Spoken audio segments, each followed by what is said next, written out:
स्वागत करते हैं पुनः अपने यूट्यूब चैनल मीमांसा एक्सीलेंट एकेडमी में।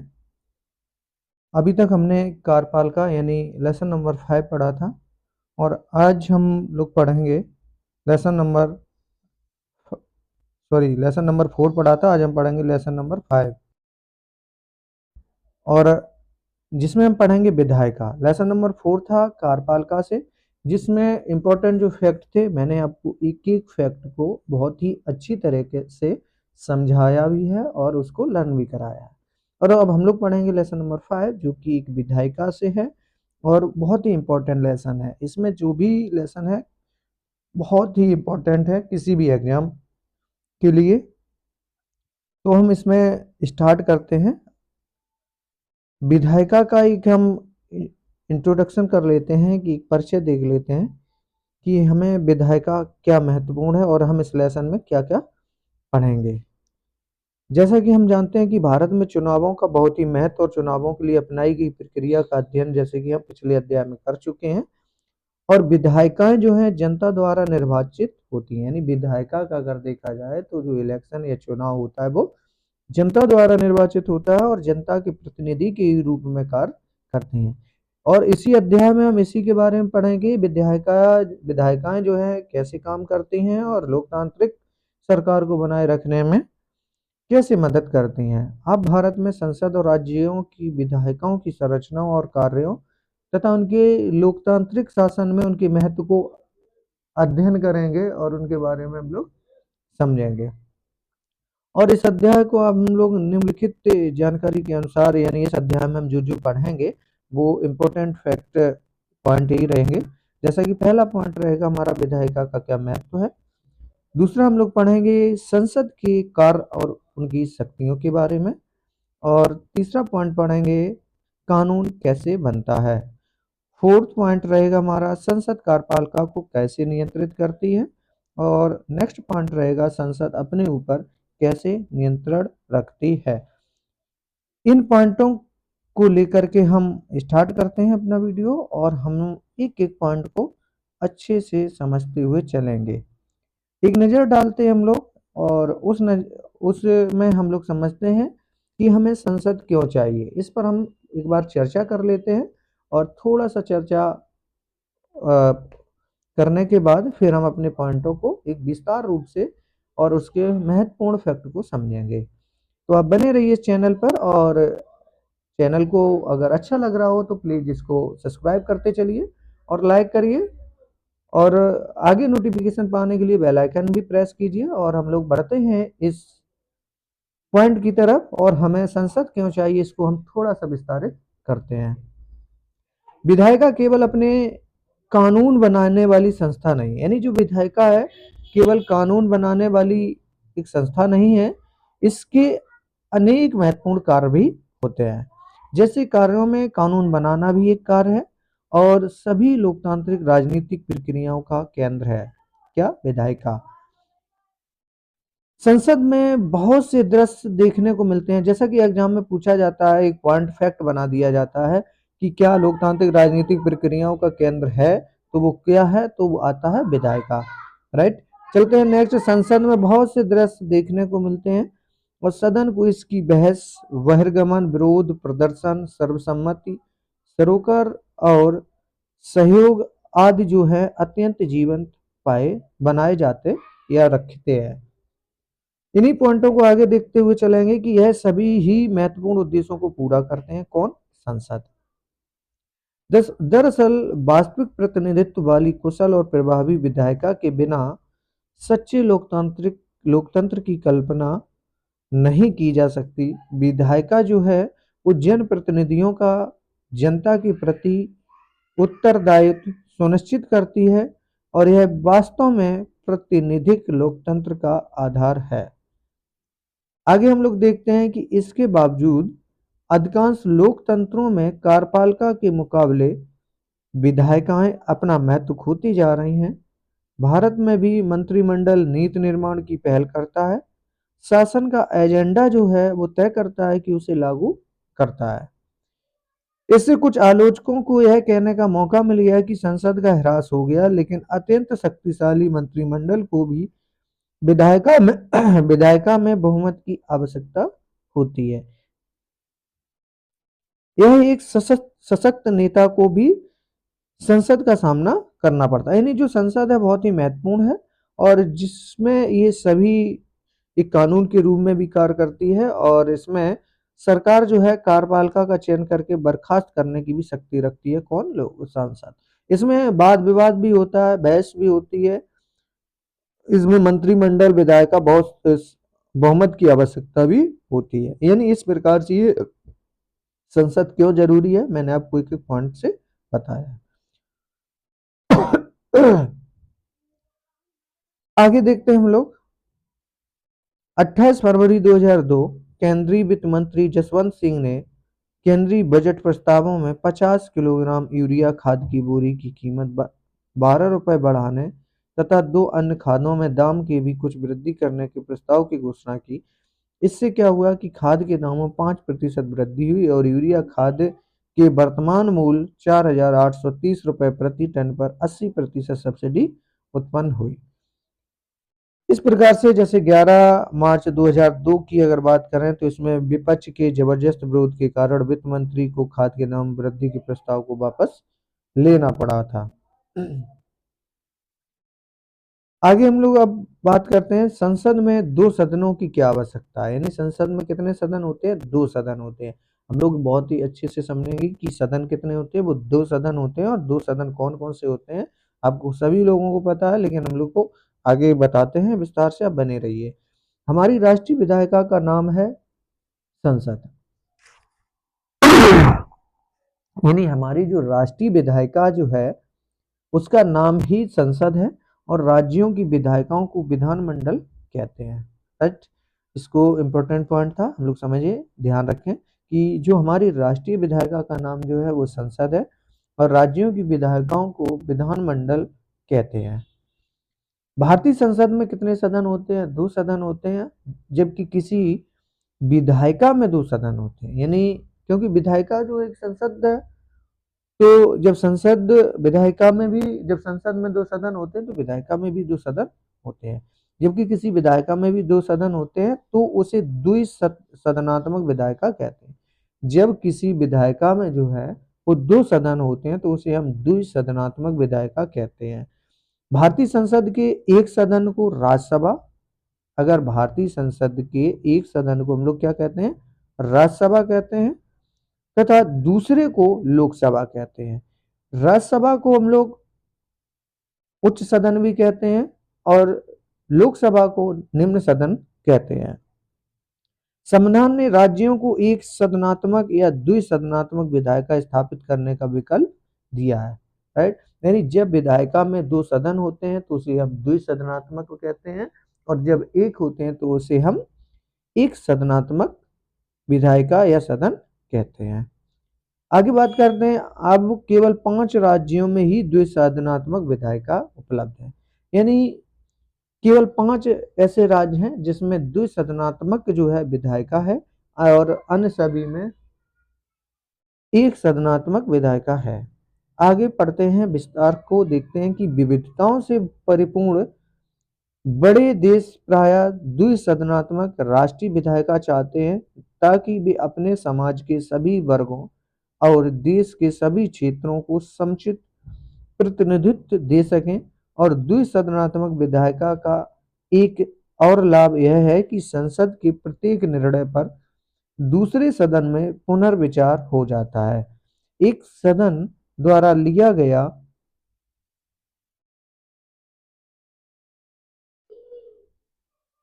प्रत्येक निर्णय दूसरे सदन के निर्णय के लिए भेजा जाता है। इसका मतलब यह है कि प्रत्येक विधेयक और नीति पर 2 बार विचार होता है और इससे हर मुद्दे को 2 बार जांचने का मौका मिलता है, जिससे क्या होता है, एक सदन जल्दबाजी में कोई निर्णय लेता है तो दूसरे सदन में बहस के दौरान उस पर पुनर्विचार संभव हो जाता है। तो हमारे देश में ऐसे 5 राज्य हैं जिसमें द्विसदनात्मक सदन है। तो उसमें वो कौन कौन से हैं? जैसा कि हम लोग देख पाते हैं, एक मैप के अनुसार हम लोग बताते हैं जी।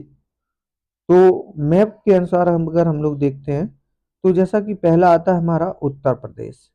उत्तर प्रदेश एक ऐसा स्टेट है जहां द्विसदनात्मक सदन या विधायिका है। बिहार है, महाराष्ट्र, कर्नाटक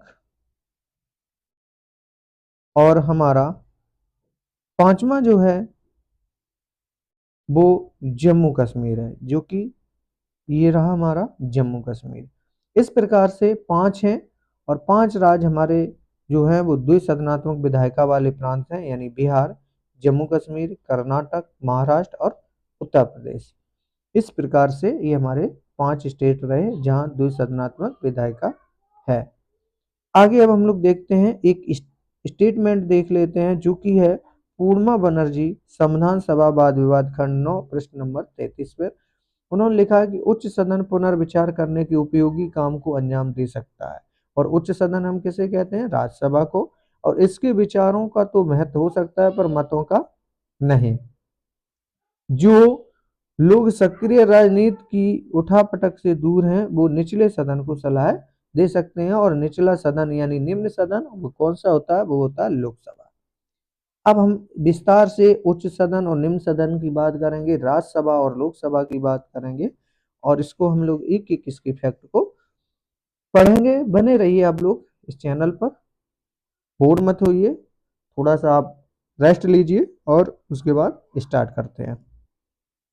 तो राज्यसभा जो है वो संसद के प्रत्येक सदन में प्रतिनिधित्व का आधार अलग अलग है। राज्यसभा राज्यों का प्रतिनिधित्व करती है, यानी जो राज्यसभा होती है उसमें किसका प्रतिनिधित्व होता है? वो राज्यों का प्रतिनिधित्व करती है। और इसका निर्वाचन जो है वो अप्रत्यक्ष विधि से होता है। कैसी? अप्रत्यक्ष विधि से होता है। किसी राज्य के लोग राज्य की विधानसभा के सदस्यों को चुनते हैं, अर्थात किसी राज्य के लोग जो हैं वो राज्य की विधानसभा के सदस्यों को चुनते हैं। फिर राज्य विधानसभा के निर्वाचित सदस्य राज्यसभा के सदस्यों को चुनते हैं। इस प्रकार से यानी जो राज्यसभा में सदस्यों का सिलेक्शन होता है, सदस्यों का चुनाव होता है, तो वो इस प्रकार से होता है। द्विसदन, राज्यसभा को हम द्विसदन के नाम से जानते हैं और प्रतिनिधित्व के लिए 2 सिद्धांतों का प्रयोग किया जा सकता है। एक सिद्धांत या एक तरीका यह हो सकता है कि किसी देश के सभी क्षेत्रों को असमान आकार और जनसंख्या के बावजूद द्वितीय सदन में समान प्रतिनिधित्व दिया जाए। दूसरा तरीका यह हो सकता है कि देश के विभिन्न क्षेत्रों में उनकी जनसंख्या के अनुपात में प्रतिनिधित्व दिया जाए। अर्थात अगर हम देखें तो द्वितीय सदन में ज्यादा जनसंख्या वाले क्षेत्रों को ज्यादा और कम जनसंख्या वाले क्षेत्रों को कम प्रतिनिधित्व प्राप्त हो। इस प्रकार से इसका निष्कर्ष है। अब अगर हम एक इंटरनेशनल लेवल पे अगर देखें तो जैसे अमेरिका के द्वितीय सदन सीनेट, यानी द्वितीय जो सदन है अमेरिका उसे हम बोलते हैं सीनेट। तो सीनेट में प्रत्येक राज्य को समान प्रतिनिधित्व दिया गया है। यह सभी राज्यों में समानता स्थापित करता है, लेकिन इसका अर्थ यह भी है कि छोटे राज्यों को बड़े राज्यों के बराबर ही प्रतिनिधित्व मिलेगा। हमारे राज्यसभा के लिए इस अमेरिकी प्रतिनिधित्व प्रणाली से अलग तरीका अपनाया गया है, जो कि संविधान की संविधान की चौथी अनुसूची में प्रत्येक राज्य से निर्वाचित होने वाले सदस्यों की संख्या निर्धारित कर दी गई है। यानी जो हमारे भारत देश में है वो अमेरिका से अलग है और हमारे यहाँ संविधान की चौथी अनुसूची में इसका उल्लेख किया गया और उसमें निर्वाचित होने वाले सदस्यों का भी उल्लेख किया गया और निर्धारित किया गया। जैसा कि अगर हम देखें, यदि हम राज्यसभा में प्रतिनिधित्व के लिए अमेरिका की समान प्रतिनिधित्व प्रणाली का प्रयोग करें तो क्या होगा? एक एग्जाम्पल समझते हैं। तो 1718.29 लाख लगभग 17.18 करोड़ जनसंख्या वाले उत्तर प्रदेश को 5.71 लाख जनसंख्या वाले सिक्किम के बराबर ही प्रतिनिधित्व मिलेगा। संविधान निर्माता ऐसी विसंगति से बचना चाहते थे। यहाँ ज्यादा जनसंख्या वाले राज्यों को अधिक और कम जनसंख्या वाले राज्यों को कम प्रतिनिधित्व दिया गया है। इस प्रकार ज्यादा जनसंख्या वाले उत्तर प्रदेश को 31 तथा छोटे और कम जनसंख्या वाले सिक्किम को राज्यसभा में 1 सीट दी गई है। राज्यसभा के सदस्यों को 6 वर्ष के लिए निर्वाचित किया जाता है, यानी राज्यसभा का अगर हम कार्यकाल देखें तो वो 6 वर्ष के लिए होता है और उन्हें दोबारा निर्वाचित किया जा सकता है। राज्यसभा के सभी सदस्य अपना कार्यकाल एक साथ पूरा नहीं करते।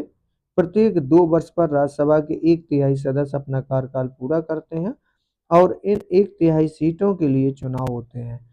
इस तरह राज्यसभा कभी भी पूरी तरह भंग नहीं होती है, अतः इसे हम संसद के स्थायी सदन के रूप में जानते हैं। इसे हम उच्च सदन और एक स्थायी राज्यसभा को हम स्थायी सदन भी कहते हैं और लोकसभा को अस्थायी सदन के रूप में जानते हैं। आगे अब हम बात करते हैं जर्मनी में द्विसदनात्मक के एक विस्तार, थोड़ा एक फैक्ट देख लेते हैं इसमें कि जर्मनी में जो द्विसदनात्मक है उसमें क्या विशेषता है। तो जर्मनी में विधायिका द्विसदनात्मक है। दोनों सदनों को बुंदेस्टैग फेडरल असेंबली और बुंदेसरैट फेडरल काउंसिल कहते हैं। यानी जर्मनी में जो विधायिका है द्विसदनात्मक, उन दोनों सदनों को अलग अलग नाम से जानते हैं। जैसा कि पहला है बुंदेस्टैग, बुंदेस्टैग को हम फेडरल असेंबली बोलते हैं, और दूसरा नाम है बुंदेसरैट। बुंदेसरैट क्या है, उसको हम फेडरल काउंसिल के नाम से जानते हैं। असेंबली का चुनाव प्रत्यक्ष और समानुपातिक प्रतिनिधित्व की एक मिली जुली जटिल प्रक्रिया से 4 वर्ष के लिए होता है। यानी जर्मनी में क्या होता है, 4 वर्ष के लिए होता है। जर्मनी के 16 संघीय राज्यों को फेडरल काउंसिल में प्रतिनिधित्व प्राप्त होता है। यानी जर्मनी के जो 16 संघीय राज्य होते हैं उसमें फेडरल काउंसिल होता है, और बुंदेसरैट को 69 यानी 69 सीटें राज्यों में जनसंख्या के अनुपात में बांट दी जाती है। इस प्रकार से जर्मनी में द्विसदनात्मक जो है उनकी विशेषताएं हैं। चलिए आगे हम लोग अब पढ़ते हैं राज्यसभा के बारे में। इस व्यवस्था का लाभ यह है कि जब लोकसभा भंग होती है, यानी जब राज्यसभा स्थायी सदन है, तो उसका लाभ यह है कि जब लोकसभा भंग होती है और चुनाव होने बाकी होते हैं, तब राज्यसभा की बैठक बुलाई जा सकती है और जरूरी मामलों को निपटाया जा सकता है। निर्वाचित सदस्यों के अतिरिक्त राज्यसभा में 12 मनोनीत सदस्य होते हैं। यानी जो निर्वाचित सदस्य होते हैं उसके बाद वहाँ 12 मनोनीत सदस्य होते हैं जिन्होंने साहित्य, विज्ञान, कला और समाज सेवा के क्षेत्र में विशेष उपलब्धि हासिल की हो। उन्हें राष्ट्रपति द्वारा मनोनीत किया जाता है। यानी 12 सदस्य जो है निर्वाचित सदस्यों के अतिरिक्त, तो वो राष्ट्रपति द्वारा मनोनीत किए जाते हैं। किसमें, राज्यसभा में। चलिए आगे अब हम पढ़ते हैं। अभी तक हमने पढ़ा राज्यसभा, जिसे हम स्थायी सदन कहते हैं और उच्च सदन कहते हैं। अब हम पढ़ते हैं लोकसभा के बारे में। तो इसका फैक्ट क्या है, और राज्यसभा के बारे में एक बार पुनः चर्चा, एक जो फैक्ट उसके इम्पोर्टेंट है। राज्यसभा में 12 सदस्य जो अतिरिक्त होते हैं वो राष्ट्रपति द्वारा मनोनीत किए जाते हैं, और राज्यसभा जो है उसको हम उच्च सदन और एक स्थायी सदन के नाम से भी जानते हैं। इसका कार्यकाल जो है वो 6 वर्ष होता है। चलिए अब बात करते हैं लोकसभा, और लोकसभा जो है बहुत ही इंपॉर्टेंट फैक्ट है, उसको भी हम देखते हैं। लोकसभा और राज्यसभा की विधानसभाओं के लिए जनता सदस्यों को सीधे चुनती है। यानी लोकसभा और राज्यसभा की विधानसभाओं के लिए जनता जो है सदस्यों को सीधे चुनती है, और इसे हम प्रत्यक्ष निर्वाचन कहते हैं। लोकसभा चुनावों के लिए पूरे देश को और विधानसभा चुनावों के लिए किसी राज्य को लगभग समान जनसंख्या का निर्वाचित क्षेत्रों में बांट दिया जाता है। प्रत्येक निर्वाचन क्षेत्र में एक प्रतिनिधि चुना जाता है। यानी प्रत्येक निर्वाचन क्षेत्र से एक प्रतिनिधि चुना जाता है, और चुनाव सार्वभौमिक वयस्क मताधिकार के आधार पर होता है। फिर से समझते हैं इसको कि प्रत्येक निर्वाचन क्षेत्र से एक प्रतिनिधि चुना जाता है जो कि एक सार्वभौमिक वयस्क मताधिकार के आधार पर होता है, जिसमें प्रत्येक व्यक्ति के मत का मूल्य दूसरे व्यक्ति के मत के मूल्य के बराबर होता है। अर्थात इस समय जो है लोकसभा के 543 निर्वाचित क्षेत्र हैं और यह संख्या 1971 से चली आ रही है। लोकसभा के सदस्यों का जो कार्यकाल होता है वो 5 वर्ष होता है, लेकिन यदि कोई दल या दलों का गठबंधन सरकार ना बना सके अथवा प्रधानमंत्री राष्ट्रपति को लोकसभा भंग कर नए चुनाव कराने की सलाह दें तो लोकसभा को 5 वर्ष के लिए पहले भी भंग किया जा सकता है। इस प्रकार से इस लोकसभा में विशेषताएं हैं। आगे हम लोग पढ़ते हैं संसद क्या करती है। संसद क्या करती है, विधायिकाओं की क्या कार्य है, क्या संसद दोनों सदनों का कार्य समान है।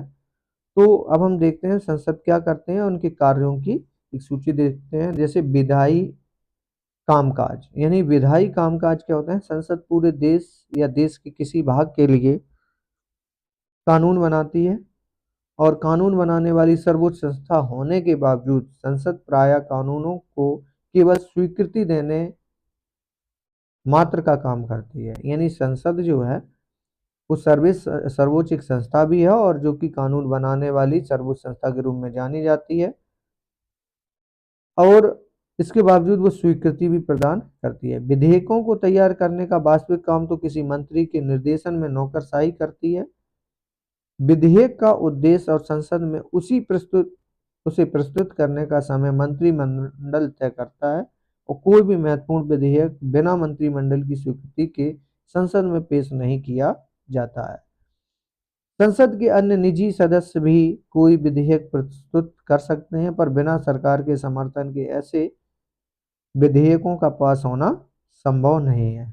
इस प्रकार से ये एक कामकाज होता है संसद का। दूसरा होता है कार्यपालिका पर नियंत्रण तथा उसका उत्तरदायित्व जो है वो भी एक लोकसभा का होता है। तीसरा कार्य है वित्तीय कार्य।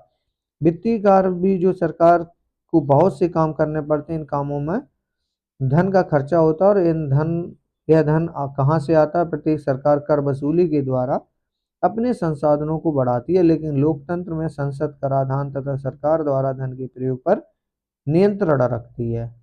यदि हम भारत सरकार का कोई नया कर प्रस्ताव लाएं तो उसे संसद भी स्वीकृत लेनी पड़ती है और संसद की वित्तीय शक्तियां उसे सरकार के कार्यों के लिए धन उपलब्ध कराने का अधिकार देती हैं। संसद सुनिश्चित करती है कि सरकार ना तो गलत खर्च करे और ना ही ज्यादा खर्च करे। संसद का यह सब बजट जो है वार्षिक वित्तीय वक्तव्य के माध्यम से करती है। चलिए आगे देखते हैं हम प्रतिनिधित्व का कार्य भी जो है संसद के देशों के विभिन्न क्षेत्रीय सामाजिक और आर्थिक धार्मिक समूहों के अलग अलग विचारों का जो प्रतिनिधित्व करती है वो कौन करती है, संसद करती है। बहस का मंच जो है वो भी एक संसद है। संवैधानिक कार्य जो है ये भी एक महत्वपूर्ण विशेषता है। संवैधानिक कार्य, संसद के पास संविधान की संशोधन करने की शक्ति होती है। इसके बाद संसद के पास दोनों सदनों की संवैधानिक शक्तियां एक समान हैं। प्रत्येक संविधान संशोधन का संसद के दोनों सदनों के द्वारा एक विशेष बहुमत से पारित होना जरूरी है। निर्वाचन संबंधी कार्य जो है संसद चुनाव संबंधी कुछ कार्य करती है और यह भारत के राष्ट्रपति और उपराष्ट्रपति का चुनाव भी कराती है, कौन, संसद। नेक्स्ट आता है कि न्यायिक कार्य जो है जैसे भारत के राष्ट्रपति, उपराष्ट्रपति तथा उच्च न्यायालयों और सर्वोच्च न्यायालय के न्यायाधीशों को पद से हटाने के प्रस्ताव पर विचार करने के लिए संसद के न्यायिक कार्य के अंतर्गत ही आते हैं। बहुत ही इंपॉर्टेंट विशेषताएं थी संसद की जो कि हमने पढ़ी। अब हम पढ़ते हैं राज्यसभा की शक्तियों के बारे में। जैसा कि हम ऊपर अपने संसद द्वारा किए जाने वाले कार्यों का अध्ययन कर चुके हैं, लेकिन द्विसदनात्मक विधायिका में दोनों सदनों की शक्तियों में कुछ अंतर होता है और नीचे हम लोग इन चार्टों के माध्यम से इसको पढ़ेंगे कि क्या क्या अंतर होता है। जैसा कि हम देखते हैं कि लोकसभा की शक्तियां और राज्यसभा की शक्तियां बहुत इंपॉर्टेंट फैक्ट है, हम लोग समझते हुए चलेंगे। संघ सूची और समवर्ती सूची के विषयों पर कानून बनाती है और धन विधेयकों, सामान्य विधेयकों को प्रस्तुत और पारित करती है। किसका कार्य है? लोकसभा का। राज्यसभा क्या करती है कि राज्यसभा समान विधेयकों पर विचार करे, उन्हें पारित करती है और धन विधेयकों में संशोधन प्रस्तावित करती है। दूसरा आता है कि कर प्रस्तावों, बजट और वार्षिक वित्तीय व्यक्तित्व को स्वीकृति करती है। कौन? लोकसभा। और ये क्या करते हैं कि संवैधानिक संशोधनों को पारित करती है राज्यसभा। नेक्स्ट आता है कि प्रश्न पूछकर, पूरक प्रश्न पूछकर, प्रस्ताव लाकर और अविश्वास प्रस्ताव के माध्यम से कार्यपालिका को नियंत्रित करती है लोकसभा। इसमें क्या करते हैं कि प्रश्न पूछकर तथा संकल्प और प्रस्ताव प्रस्तुत करके कार्यपालिका पर नियंत्रण करती है राज्यसभा। इस प्रकार से आपातकाल की घोषणा की स्वीकृति करती है लोकसभा, संविधान में संशोधन भी करती है लोकसभा। लेकिन ये संविधान में क्या है? संविधान संशोधनों को पारित करती है। राष्ट्रपति और उपराष्ट्रपति की चुनाव में भागीदारी करती है और उन सर्वोच्च न्यायालय और उच्च न्यायालय में न्यायाधीशों को हटा सकती है। उपराष्ट्रपति को हटाने का प्रस्ताव केवल राज्यसभा में ही लाया जा सकता है। यानी अगर उपराष्ट्रपति को हटाना है तो वो राज्यसभा में भी उसका प्रस्ताव लाया जा सकता है, लोकसभा में नहीं। राष्ट्रपति और उपराष्ट्रपति का चुनाव करती है तथा सर्वोच्च न्यायालय तथा उच्च न्यायालय के न्यायाधीशों को हटा सकती है। कौन सी? लोकसभा। सीमित और असीमित आयोगों का गठन करती है और उनके प्रतिवेदनों पर विचार करती है। यह संसदों को राज्य सूची के विषय पर कानून बनाने का अधिकार दे सकती है। इस प्रकार से लोकसभा और राज्यसभा की शक्तियों के बारे में हमने समझा। आगे हम लोग पढ़ते हैं। अब हम लोग देखते हैं राज्यसभा की जो विशेष शक्तियां वो क्या है। राज्यसभा राज्यों का प्रतिनिधित्व करने वाली संस्था है, जैसा कि हम पढ़ चुके हैं। इसका उद्देश्य राज्यों के हितों यानी शक्तियों का संरक्षण करना है। इसलिए राज्य के हितों को प्रभावित करने वाला प्रत्येक मुद्दा इसकी सहमति और स्वीकृति के लिए भेजा जाता है। उदाहरण के लिए अगर हम देखें कि यदि केंद्र सरकार राज्य सूची की किसी विषय जिससे पर केवल राज्य की विधानसभा कानून बना सकती है और राष्ट्र हित में संघीय सूची या समवर्ती सूची में हस्तांतरित करना चाहे तो उसमें राज्यसभा की स्वीकृति आवश्यक है। इस प्रावधान से राज्यसभा की शक्ति बढ़ती है, लेकिन अनुभव के आधार पर तो यही लगता है कि राज्यसभा के सदस्य अपने राज्यों से अधिक अपने दलों का प्रतिनिधित्व करते हैं। इस प्रकार से लोकसभा का भी एक विशेष शक्ति है। कुछ ऐसी शक्तियां जिनका प्रयोग केवल एक लोकसभा ही कर सकती है, केवल लोकसभा में ही धन विधेयक प्रस्तुत किए जा सकते हैं। आप लोग बने रहिए इस वीडियो में। अभी हम लोग पढ़ेंगे प्रश्नकाल शून्यकाल के बारे में और वहीं उसे संशोधित या अस्वीकृत कर सकती है। मंत्रिपरिषद केवल लोकसभा के प्रति उत्तरदायी है और राज्यसभा के प्रति नहीं। अतः राज्यसभा सरकार की आलोचना तो कर सकती है पर उसे हटा नहीं सकती है। क्या आप जानते हैं कि ऐसा क्यों? राज्यसभा को जनता नहीं बल्कि विधायक चुनते हैं। अतः संविधान ने राज्यसभा को लोकसभा के बराबर शक्तियां नहीं दी हैं। संविधान द्वारा अपनाई गई लोकतांत्रिक व्यवस्था में जनता के पास अंतिम शक्ति होती है। इस तर्क के अनुसार जनता के द्वारा प्रत्यक्ष विधि से निर्वाचित प्रतिनिधियों के पास एक सरकार को हटाने और वित्त पर नियंत्रण रखने की शक्ति होना चाहिए। इसके अतिरिक्त सामान्य और संवैधानिक विधेयकों को पारित करने, राष्ट्रपति पर महाभियोग लगाने तथा उपराष्ट्रपति को हटाने और आदि के संबंध में लोकसभा और राज्यसभा की शक्तियां जो हैं वो समान है। चलते हैं आगे और देखते हैं संसद कानून कैसे बनती है, इस पर हम चर्चा करेंगे। संसद का प्रमुख कार्य अपनी जनता के लिए कानून बनाना है और कानून बनाने के लिए एक निश्चित प्रक्रिया अपनाई जाती है।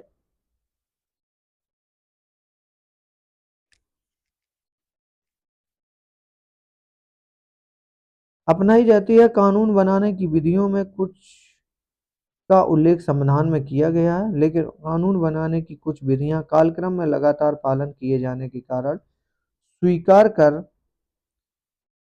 ली गई हैं। कानून बनाने की प्रक्रिया में किसी विधेयक को कई अवस्थाओं से गुजरना पड़ता है और इन अवस्थाओं पर गौर करें, आपको साफ साफ पता लगेगा कि कानून बनाने की प्रक्रिया तकनीकी और कठिन है।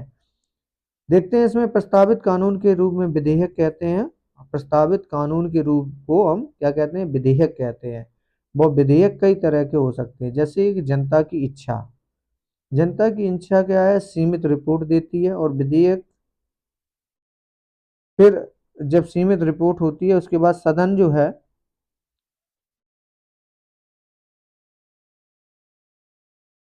सदन इस रिपोर्ट को स्वीकार या अस्वीकार करता है। उसके बाद क्या होता है? सदन में विधेयक पर विस्तृत चर्चा होती है। उसके बाद विधेयक या तो पारित होता है या रद्द हो जाता है। फिर उसके बाद जाता है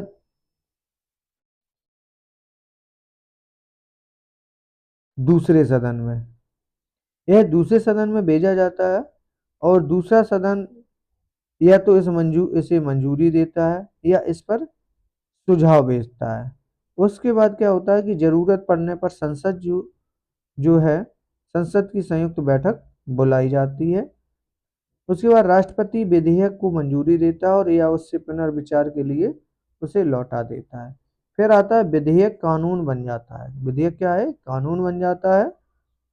और इस प्रकार से विधेयक जो है, विधेयक अगर धन विधेयक नहीं है तो उसे किसी एक सदन में पेश किया जाता है और विधेयक सीमित के पास भेजा जाता है और उस पर सदन चर्चा करती है और सीमित रिपोर्ट दे देती है। इस प्रकार से ये जो है वो कार्य करती है। इसमें क्या होता है कि राष्ट्रपति विधेयक को मंजूरी देता है, उससे पुनर्विचार के लिए लौटा देते हैं, यानी दोनों काम कर सकती है। आगे हम देखते हैं मंत्री के अतिरिक्त कोई और सदस्य विधेयक पेश करे तो इसे विधेयक को निजी सदस्यों का विधेयक कहते हैं और मंत्री के द्वारा प्रस्तुत विधेयक को सरकारी विधेयक कहते हैं। विधेयक जिन कारणों से होकर पारित होते हैं तो उसे हम देखते हैं। विधेयकों के विभिन्न प्रकार होते हैं, जैसे सरकारी विधेयक, निजी सदस्यों के विधेयक, गैर वित्त विधेयक, वित्त विधेयक, सामान्य विधेयक, संविधान संशोधन विधेयक। इस प्रकार से ये विधेयक के प्रकार हुए।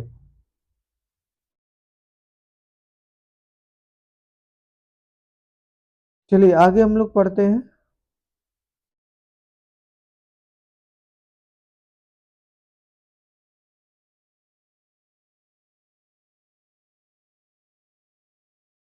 एक नजर डालते हैं इस पर। संसद में विधेयक प्रस्तुत किए जाने से पहले इस बात पर काफी बहस होती है कि उस विधेयक की क्या जरूरत है। कोई राजनीतिक दल या अपनी चुनावी वादों को पूरा करने या आगामी चुनावों को जीतने के इरादे से किसी विधेयक को प्रस्तुत करने के लिए सरकार पर दबाव डाल सकता है।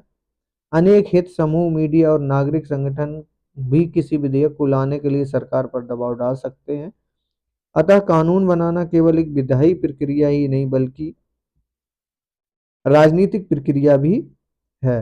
विधेयक बनाने में अनेक बातों का ध्यान रखना पड़ता है, जैसे कानून को लागू करने के लिए जरूरी संसाधनों को कहाँ जुटाया जा सकेगा, विधेयक का कितना समर्थन और विरोध होगा, प्रस्तावित कानून के सत्तारूढ़ दल की चुनावी संभावनाओं पर क्या प्रभाव पड़ेगा। यदि खास तौर पर आज के गठबंधन सरकारों के युग में सरकार द्वारा प्रस्तावित विधेयक को गठबंधन के सभी घटक दलों का भी समर्थन प्राप्त होना चाहिए। इन व्यवहारिक बातों की उपेक्षा नहीं की जा सकती। कानून बनाने का निर्णय लेने से पहले मंत्रिमंडल इन सभी बातों पर विचार करता है। देखते हैं, आगे बात करते हैं। एक बार जब मंत्रिमंडल उस नीति को स्वीकृति देता है जिस पर कानून आधारित होता है, तब विधेयक का प्रारूप बनाने का कार्य होता है। विधेयक जिस मंत्रालय से संबंध होता है उस मंत्रालय उसका प्रारूप बनाता है। और उदाहरण के लिए अगर देखें कि लड़कियों के विवाह की उम्र यदि 18 वर्ष से बढ़ाकर 21 वर्ष करनी है तो इसका प्रारूप विधि मंत्रालय बनाएगा और इसमें महिला और बाल कल्याण मंत्रालय की भी भागीदारी हो सकती है। संसद के किसी भी सदन, लोकसभा या राज्यसभा में कोई भी सदस्य इस विधेयक को पेश कर सकता है। जिस विषय का विधेयक हो उस विषय से जुड़ा मंत्री ही अक्सर विधेयक पेश करता है। किसी धन विधेयक को केवल लोकसभा में ही प्रस्तुत किया जा सकता है। लोकसभा में पारित होने के बाद उसे राज्यसभा में भेज दिया जाता है। विधेयकों पर विचार विमर्श अधिकतर संसदीय समितियों में होता है और समिति की सिफारिशों के सदन को भेज दिया जाता है। इन समितियों में सभी संसदीय दलों को प्रतिनिधित्व प्राप्त होता है। इसी कारण इन समितियों को लघु विधायिका भी कहते हैं। यह कानून निर्माण की प्रक्रिया का दूसरा चरण है। तीसरे और अंतिम चरण में विधेयक पर मतदान होता है। जबकि कोई सामान्य विधेयक एक सदन द्वारा पारित कर दिया जाता है, तब उसे दूसरे सदन में भेज दिया जाता है। दूसरे सदन में भी वही इस प्रक्रिया से गुजरता है। क्या आप जानते हैं कि विधेयक को लागू होने के लिए इन दोनों सदनों में पास होना जरूरी है? लेकिन यदि प्रस्तावित विधेयक पर दोनों सदनों के बीच मतभेद हो तो उन्हें संसद के संयुक्त अधिवेशन के माध्यम से सुलझाने की कोशिश की जाती है। पहले जब कभी भी ऐसे मतभेदों को सुलझाने के लिए संसद के संयुक्त अधिवेशन बुलाया गया तो निर्णय हमेशा ही लोकसभा के पक्ष में गया है। लेकिन धन विधेयक के मामले में राज्यसभा उसे या तो स्वीकृत कर सकती है, यानी स्वीकार कर सकती है, या संशोधन प्रस्तावित कर सकती है। लेकिन वह धन विधेयक को अस्वीकार नहीं करती है। यदि राज्यसभा 14 दिनों तक उस पर कोई निर्णय न ले तो उसे राज्यसभा के द्वारा पारित मान लिया जाता है। यानी यदि राज्यसभा में 14 दिनों तक अगर इस पर कोई सुनवाई ना हो तो उसे पारित मान लिया जाता है। विधेयक के बारे में राज्यसभा द्वारा प्रस्तावित संसाधनों को लोकसभा मान भी सकती है और नहीं भी मान सकती है। इस प्रकार से ये विधेयक के बारे में हुआ। आर्टिकल 109 यानी 109 अनुच्छेद धन विधेयकों के संबंध में विशेष प्रक्रिया 1 धन विधेयक राज्यसभा में पेश नहीं किया जाएगा। यानी अनुच्छेद 109 में लिखा है कि धन विधेयकों के संबंध में विशेष प्रक्रिया के बारे में कि धन विधेयक जो है वो राज्यसभा में पेश नहीं किया जाएगा। कहाँ किया जाएगा? लोकसभा में। जब कोई विधेयक संसद के दोनों सदनों द्वारा पारित कर दिया जाता है तब वह उसे राष्ट्रपति भी स्वीकृति के लिए भेजा जाता है और राष्ट्रपति की भी स्वीकृति के बाद वह एक विधेयक जो है वो क्या बन जाता है? कानून बन जाता है। चलिए आगे हम पढ़ते हैं पॉइंट। संसद कार्यपालिका को कैसे नियंत्रित करती है, इसके बारे में हम लोग बहुत ही महत्वपूर्ण पॉइंट है और छोटे से फैक्ट के अनुसार समझेंगे।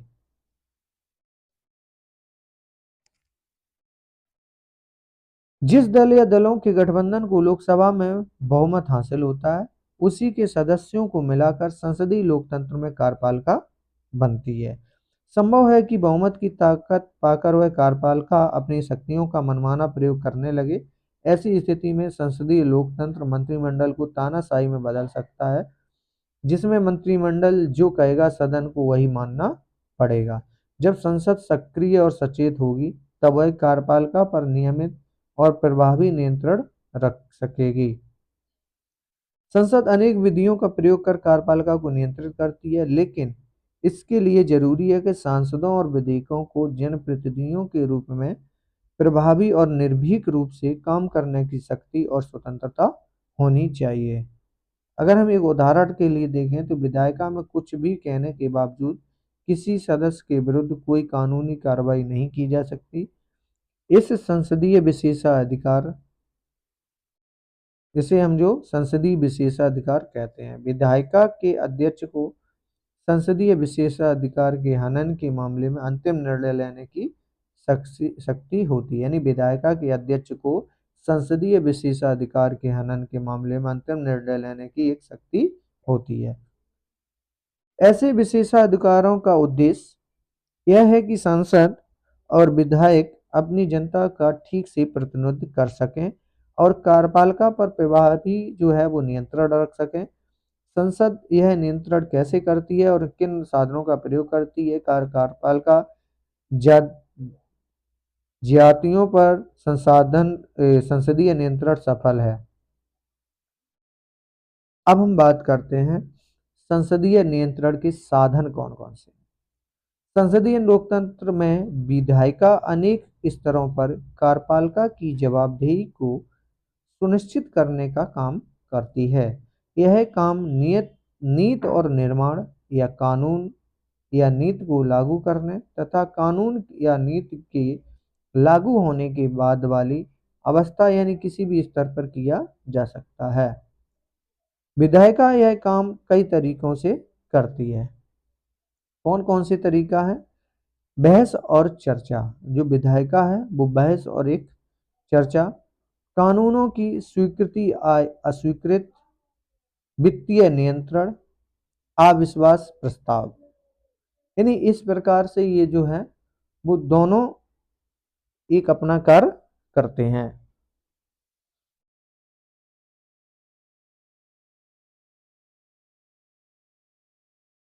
अब हम बात करते हैं इसमें बहस और वाद विवाद में। जैसा कि पता ही है, बहस वाद विवाद में एक महत्वपूर्ण पॉइंट बनता है प्रश्नकाल का। संसद के अधिवेशन के समय प्रतिदिन प्रश्नकाल आता है, यानी संसद अधिवेशन में प्रत्येक दिन जो है, प्रतिदिन क्या होता है, एक प्रश्नकाल आता है जिसमें मंत्रियों को सदस्यों के तीखे प्रश्नों का जवाब देना पड़ता है। यानी संसद के अधिवेशन के समय जो है प्रतिदिन प्रश्नकाल आता है और जिसमें मंत्रियों को सदस्यों के तीखे प्रश्नों का जवाब देना पड़ता है। अब बात करते हैं शून्यकाल का। इसमें सदस्य किसी भी महत्वपूर्ण मुद्दे को उठा सकते हैं। सदस्य जो हैं महत्वपूर्ण मुद्दे को उठा सकते हैं, पर मंत्री उसका उत्तर देने के लिए बाध्य नहीं है। लोकहित के मामले में आधे घंटे की चर्चा और स्थगन प्रस्ताव आदि का भी विधान है। यानी लोकहित के मामले में आधे घंटे की चर्चा और स्थगन प्रस्ताव आदि का भी एक विधान है। यानी सदस्य जो है, सदस्यों के लिए प्रश्नकाल बनता है जो प्रतिदिन होता है, और शून्यकाल होता है, इसमें सदस्य किसी भी महत्वपूर्ण मुद्दे को उठा सकते हैं। अब बात करते हैं प्रश्नकाल। सरकार की कार्यपालिका और प्रशासकीय एजेंसियों पर निगरानी रखने का सबसे प्रभावी तरीका है। संसद के सदस्यों ने प्रश्नकाल में गहरी रुचि दिखाई है और इस समय सदन में सबसे ज्यादा उपस्थिति रहती है। ज्यादातर प्रश्न जो है वो लोकहित के विषयों जैसे मूल्य वृद्धि, अनाज की उपलब्धता, समाज के कमजोर वर्गों के लिए विरुद्ध अत्याचार, दंगे, कालाबाजारी आदि पर सरकार से सूचनाएं मांगने के लिए होते हैं, और इस सदस्यों को सरकार की आलोचना करने और अपने निर्वाचन क्षेत्र की समस्याओं को उठाने का अवसर मिलता है।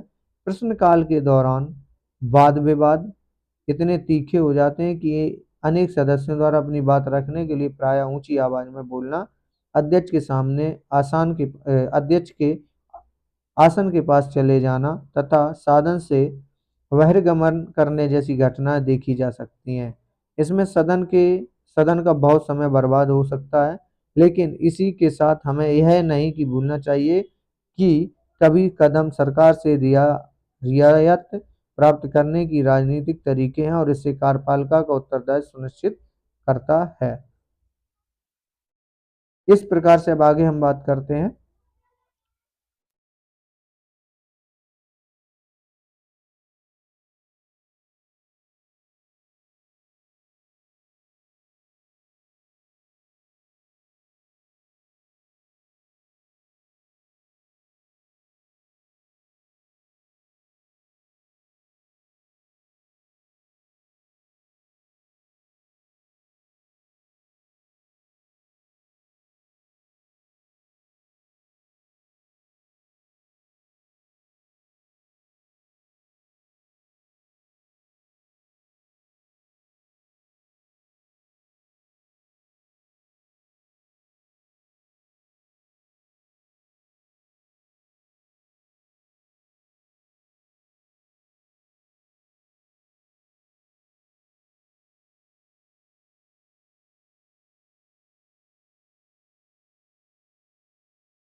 अब हम आगे देखते हैं कानूनों की स्वीकृति या अस्वीकृति। क्या होता है कि कानूनों को मंजूरी देने या नामंजूर करने का अधिकार भी संसद के पास होता है। इस अधिकार के द्वारा भी संसद कार्यपालिका का नियंत्रण करती है और कोई भी विधेयक संसद की स्वीकृति के बाद ही कानून बन पाता है। जिस सरकार को विधायिका में मनमाफिक बहुमत होता है उसके लिए संसदीय स्वीकृति प्राप्त करना कठिन नहीं, लेकिन यह मानकर नहीं चला जा सकता कि यह स्वीकृति मिल ही जाएगी। इस सहमति के लिए शासक दल या गठबंधन के विभिन्न सदस्यों अथवा सरकार और विपक्ष के बीच गंभीर मोल तोल और समझौते होते हैं। यदि सरकार के पास लोकसभा में तो बहुमत हो पर राज्यसभा में न हो, जैसा कि 1977 में जनता पार्टी और 2000 में राजग सरकारों के दौरान हुआ था, तब संसद के दोनों सदनों की स्वीकृति प्राप्त करने के लिए सरकार को काफ़ी रियायतें देनी पड़ती हैं। अनेक विधेयकों मसलन लोकपाल विधेयक, आतंकवाद निरोधक विधेयक को राज्यसभा ने अस्वीकृत कर दिया था। कब? 2000 में। आगे नेक्स्ट देखते हैं वित्तीय नियंत्रण में। वित्तीय नियंत्रण क्या है कि जैसा कि पहले हम बता चुके हैं कि सरकार के कार्यक्रमों को लागू करने के लिए वित्तीय संसाधनों की व्यवस्था बजट के द्वारा की जाती है। संसदीय स्वीकृति के लिए बजट बनाना और उसे पेश करना सरकार की संवैधानिक जिम्मेदारी है और इस जिम्मेदारी के कारण ही विधायिका को कार्यपालिका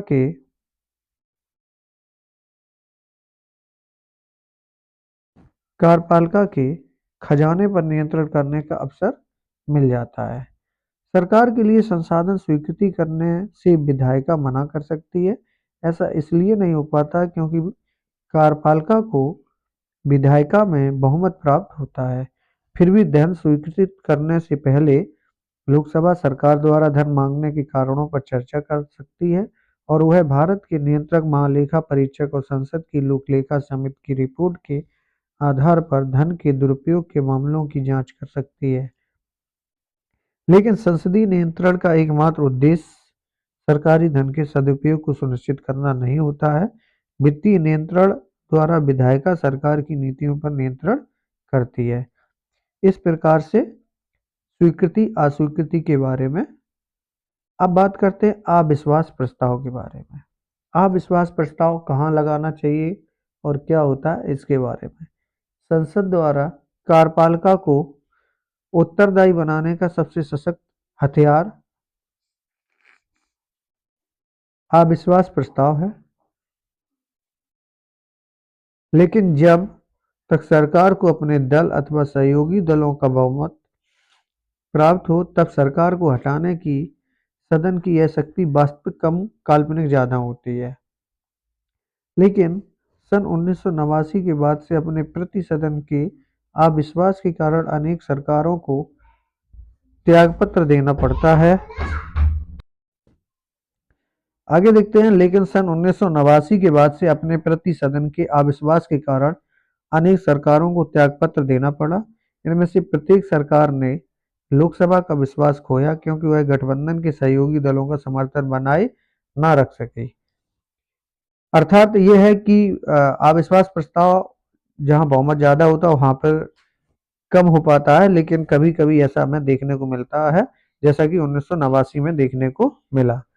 इस प्रकार संसद कार्यपालिका को प्रभावी ढंग से नियंत्रित कर सकती है और एक उत्तरदायी सरकार का होना सुनिश्चित कर सकती है, परंतु इसके लिए जरूरी है कि सदन के पास पर्याप्त समय हो, सदस्य बहस में रुचि रखते हो और उसमें प्रभावशाली ढंग से भाग लें तथा सरकार तथा विपक्ष में आपस में समझौता करने की इच्छा हो।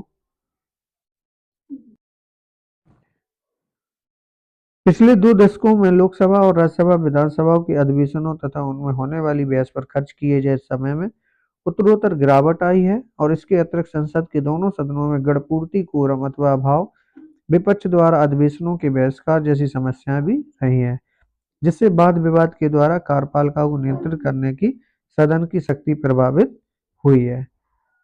अब हम देखते हैं इसमें कुछ खास पॉइंट। जैसे बात आती है संसदीय समितियां क्या करती हैं। संसदीय समितियां क्या करती हैं, तो वो विभिन्न विधायी कार्यों के लिए समितियों का गठन संसदीय कामकाज का एक महत्वपूर्ण पहलू है। समितियां केवल कानून बनाने में ही नहीं, वरन सदन के दैनिक कार्यों में भी अत्यंत महत्वपूर्ण भूमिका निभाती है। चूंकि संसद केवल अपने अधिवेशन के दौरान ही बैठती, इसलिए उसके पास अत्यंत सीमित समय होता है। किसी कानून को बनाने के लिए उससे जुड़े विषय का गहन अध्ययन करना पड़ता है। इसके लिए उस पर ज्यादा ज्यादा ध्यान और समय देने की जरूरत पड़ती है। विभिन्न विभागों के द्वारा किए गए खर्चों की जांच, भ्रष्टाचार के मामलों की पड़ताल आदि संसदीय समितियां यह सब कार्य करती हैं। 1983 से भारत में संसद की स्थायी समितियों की प्रणाली विकसित की गई है। विभिन्न विभागों से संबंधित ऐसी 20 समितियां हैं। स्थायी समितियां विभिन्न विभागों के कार्यों, उनके बजट खर्चे तथा उनसे संबंधित विधेयकों की देखरेख करती हैं। स्थायी समितियों के अतिरिक्त अपने देश में संयुक्त संसदीय समितियों का भी अत्यंत महत्वपूर्ण स्थान है। आगे हम देखते हैं कि इन समितियों में संसद के दोनों सदनों के सदस्य होते हैं। यानी जो समितियां होती हैं इनमें दोनों सदनों के सदस्य होते हैं। संयुक्त संसदीय समितियों का गठन किसी विधेयक पर संयुक्त चर्चा अथवा वित्तीय अनियमितताओं की जांच करने के लिए किया जा सकता है। आगे पढ़ते हैं कि समितियों की इस व्यवस्था ने संसद का कार्यभार हल्का कर दिया है और अनेक महत्वपूर्ण विधेयकों को समितियों को भेजा गया।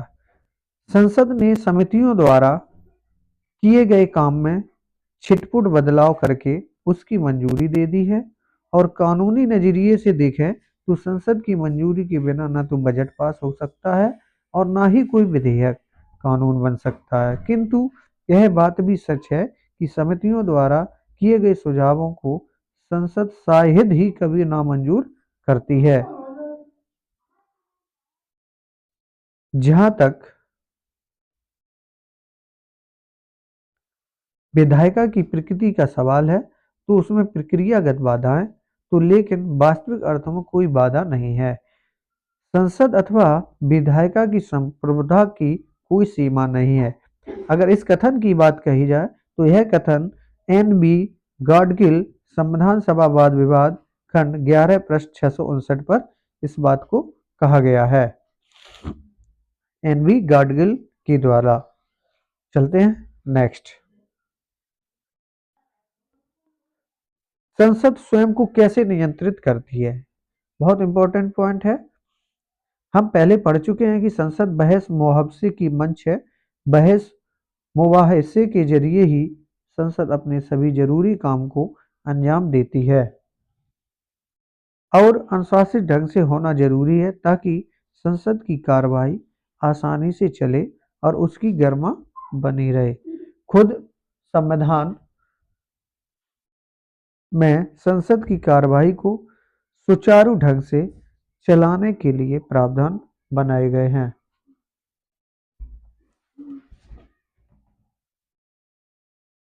सदन का अध्यक्ष विधायिका की कार्यवाही के मामले में सर्वोच्च अधिकारी होता है। यानी सदन का जो अध्यक्ष होता है वो विधायिका की कार्यवाही के मामले में सर्वोच्च अधिकारी होता है।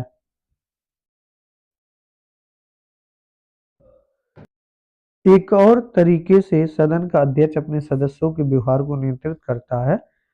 आपने शायद दल बदल निरोधक कानून के बारे में सुना होगा।